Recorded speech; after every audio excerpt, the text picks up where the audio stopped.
Oman நாட்டின் தலைநகர் மஸ்கட்டின் மன்னர் இந்தியாவின் முன்னாள் குடியரசுத் தலைவர் டாக்டர் சங்கர் தயாள் சர்மா அவர்களை தனது நாட்டிற்கு அழைத்தார். இந்த சந்திப்பின் போது சங்கர் தயாள் சர்மாவுக்கு அளிக்கப்பட்ட வரவேற்பு உலக வரலாற்றில் எந்த ஒரு குடியரசுத் தலைவருக்கும் அளிக்கப்படாத அசாத்தியமான மரியாதையாக பார்க்கப்பட்டது.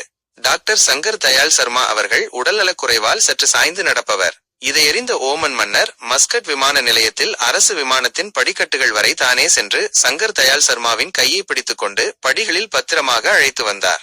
இந்த சம்பவம் குறித்து ஓமன் மன்னரிடம் கேட்டபோது, அமெரிக்க குடியரசுத் தலைவர் வந்தபோது கூட நீங்கள் இவ்வளவு பெரிய ராஜ உபசாரம் செய்யவில்லையே, இந்திய குடியரசுத் தலைவருக்கு மட்டுமே இந்த மரியாதை ஏன் என்று வினவப்பட்டது.